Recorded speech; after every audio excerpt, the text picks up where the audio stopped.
The man sat in a chair, staring at a blank wall. A voice asked him a simple question. "What is your name?" He answered. Then the questioning continued for hours, then days, then weeks. Drugs, hypnosis, isolation, sleep deprivation. By the end, even he wasn't sure whether his thoughts belonged to him anymore. It sounds like the plot of a psychological thriller, but according to declassified government documents, something very similar may have happened under one of the most controversial secret programs ever conducted by the United States government. Its name was MKUltra, and for more than 20 years, much of the world had no idea it even existed. The Cold War was an age of paranoia. The United States and the Soviet Union weren't just competing with bombs, missiles, and spies. They were competing for control of the human mind. Rumors spread through intelligence circles that communist governments had discovered methods of brainwashing prisoners. Stories emerged from the Korean War of American soldiers returning home with strange confessions and altered loyalties. Some intelligence officials became convinced that foreign enemies had unlocked secrets capable of controlling thoughts, memories, and behavior. If America's enemies could turn ordinary people into human weapons, then the United States feared it might already be losing a war no one could see. That fear gave birth to one of the strangest projects in CIA history. In 1953, CIA Director Allen Dulles approved a program known as MKUltra. Officially, its purpose was to investigate methods of influencing human behavior. Unofficially, it became a search for something that sounded almost supernatural: mind control. Researchers wanted answers to questions that seemed ripped from science fiction. Could memories be erased? Could new memories be implanted? Could a person be forced to reveal secrets against their will? Could someone be programmed to carry out actions without remembering who told them to do it? And perhaps most disturbing of all, could an ordinary citizen be transformed into an unwitting assassin? The CIA poured money into universities, hospitals, prisons, military facilities, and private research institutions. Many scientists had no idea the CIA was funding their work. Others knew exactly who was paying. Few understood how large the project would become. Eventually, MKUltra expanded into more than 150 separate experiments. The methods ranged from unusual to horrifying. One of the program's biggest obsessions was a powerful psychedelic drug called LSD. At the time, LSD was relatively new. Scientists barely understood it. Some believed it might unlock hidden parts of the mind. Others feared it could become the ultimate psychological weapon. CIA researchers became fascinated. If a tiny dose could dramatically alter perception, perhaps it could be used to manipulate thoughts, extract information, or weaken resistance during interrogations. Soon, thousands of people became test subjects. Some volunteered, many did not. In some experiments, individuals were secretly given LSD without their knowledge or consent. Imagine going about your normal day, having a drink, attending work, meeting friends. Then suddenly, reality begins to unravel. Walls appear to move, voices sound distorted, time itself seems broken, and you have absolutely no idea why. That scenario wasn't hypothetical, it actually happened. One victim was a scientist named Frank Olson. In 1953, Olson attended a CIA-sponsored retreat with colleagues. Without his knowledge, LSD was slipped into his drink. In the days that followed, Olson experienced severe psychological distress. 9 days later, he fell from a hotel window in New York City and died. The government initially claimed it was suicide. But decades later, investigations raised serious questions. Was Olson driven to his death by the experiment, or was something even darker involved? To this day, the mystery remains unresolved. As disturbing as these drug experiments were, they represented only part of MKUltra. Researchers also explored hypnosis. Some believed hypnosis could create hidden commands buried deep within a person's subconscious. Could someone be hypnotized into carrying out secret missions? Could memories be concealed and later triggered? Could a person be transformed into a living sleeper agent? The answers were never as clear as intelligence officials hoped, yet the experiments continued. Then things became even stranger. One operation became known as Operation Midnight Climax. The name sounds almost absurd. The reality was anything but. The CIA established secret apartments in cities including San Francisco.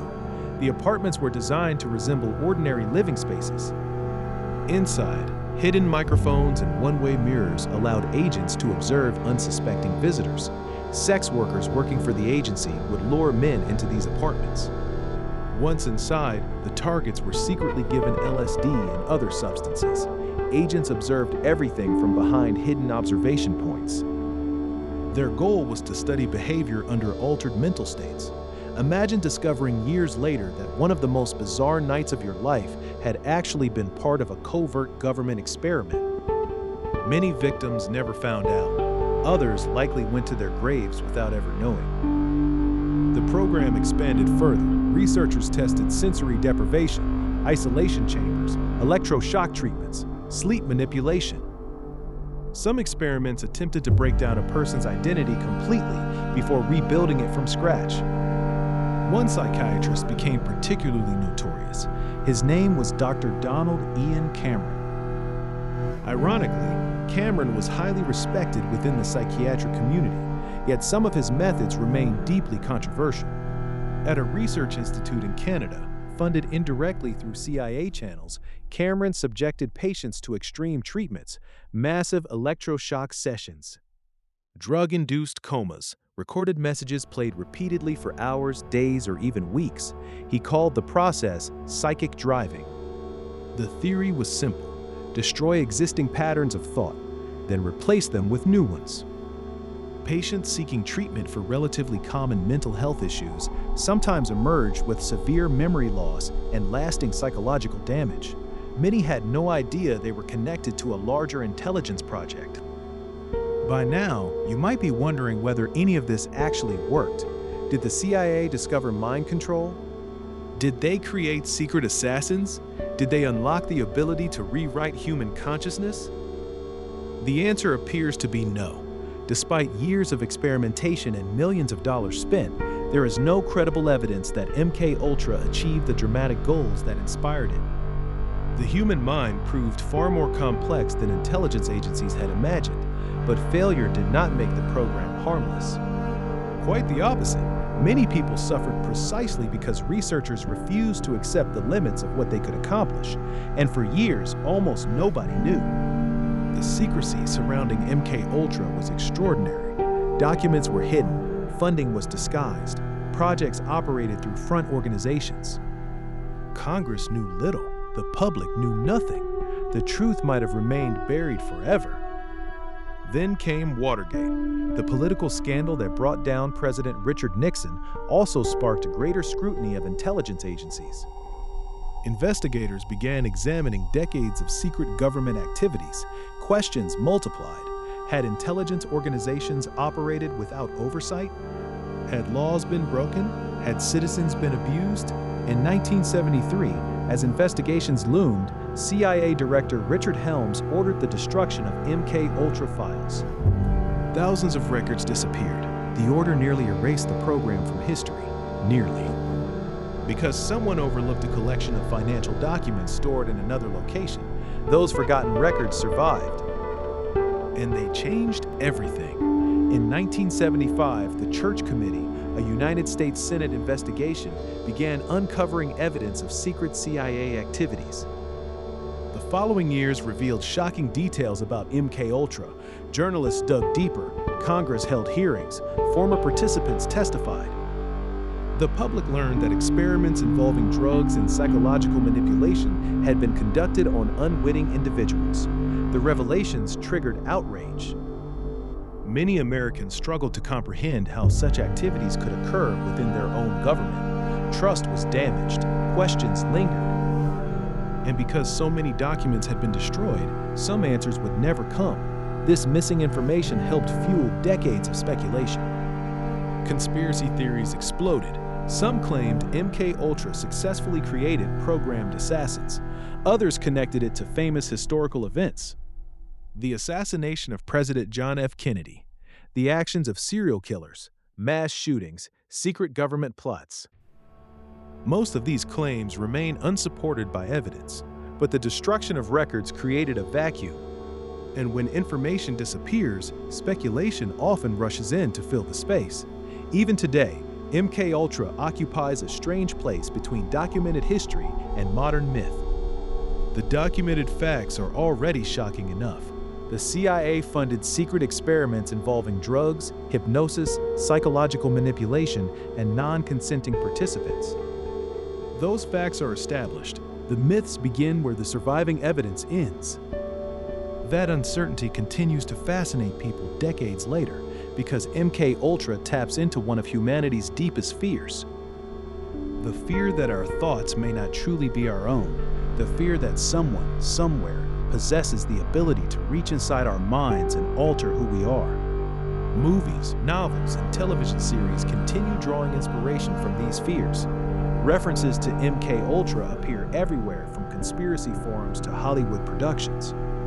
Its name has become almost synonymous with secret mind control experiments. Yet perhaps the most unsettling lesson isn't about mind control at all. It's about secrecy. MKUltra demonstrates what can happen when immense power operates beyond public scrutiny. The project began with fear. Fear of foreign enemies, fear of falling behind, fear of unknown technologies. Those fears convinced intelligent people that almost any experiment could be justified. The result was a program that crossed ethical boundaries repeatedly in pursuit of goals that were never achieved. And that may be the greatest irony of the entire story. After years of experiments, enormous funding, and countless test subjects, the CIA never found a reliable method to control the human mind. But in the process of searching for one, they revealed something else entirely: how easily fear can influence institutions, how secrecy can enable abuses, and how the pursuit of absolute control can sometimes become more dangerous than the threat it was meant to defeat. The next time you hear the word MKUltra, remember this: the most frightening part of the story isn't what we don't know. It's what we do know. Because hidden within declassified documents, congressional investigations, and survivor testimonies lies proof that one of the world's most powerful intelligence agencies once spent decades trying to answer a question that should concern every human being. If a government could control your mind, would you ever know?